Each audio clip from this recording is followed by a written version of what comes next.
मैं राघव हूँ। उम्र 40 साल के करीब। पेशे से एक प्रॉपर्टी डीलर।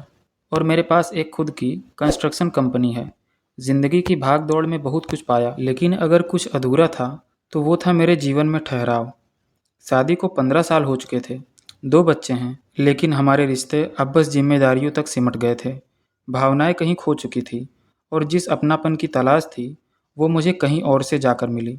एक नए अनुभव में, जो पूरी तरह से अनकहा था। हमारा नया प्रोजेक्ट शहर के एक पॉश इलाके में बन रहा था। बड़ा कॉन्ट्रैक्ट था, तो खुद साइट पर जाना पड़ता था।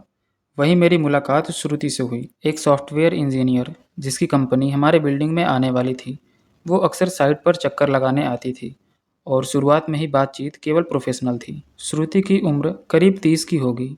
आत्मविश्वास से भरी, सौम्य लेकिन तेज नज़रें, और बातचीत में गजब की साफगोई।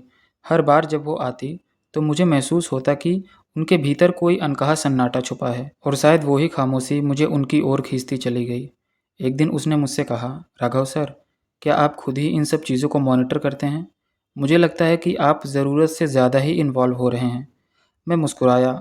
मैंने कहा, ज़रूरी है, कुछ कामों को नज़दीक से देखना पड़ता है ताकि बाद में पछताना ना पड़े। उसने हल्की सी मुस्कान दी, और उसकी वो मुस्कान बहुत ही गहरी थी, जैसे कोई दरवाज़ा खुलता है और भीतर किसी पुराने कमरे का। उस दिन के बाद हमारी बातचीत थोड़ी निजी होने लगी।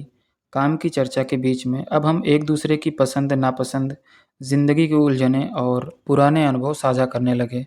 मैंने उसे बताया कि मेरी शादीशुदा ज़िंदगी में अब सिर्फ एक औपचारिक रिश्ता बचा है, बिना भावनाओं की डोर के। श्रुति ने कुछ देर चुप रहकर कहा, कभी कभी लगता है कि हम सब ज़रूरतों से ज़्यादा इतने उलझ जाते हैं कि खुद की ज़रूरतों को पहचान ही नहीं पाते।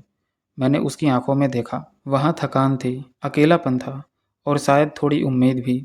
हमारी मुलाकातें बढ़ने लगी। साइड के कोने में बैठकर चाय पीते हुए वो अक्सर अपने बचपन की बातें करती, और मैं उसे सुनता, जैसे कोई भूली हुई किताब फिर से पढ़ रहा हूँ। एक शाम श्रुति का फ़ोन आया। राघव, आप फुर्सत में हैं? मैं आपके ऑफिस के पास ही हूँ। मैंने कहा, आ जाइए। वो आ गई।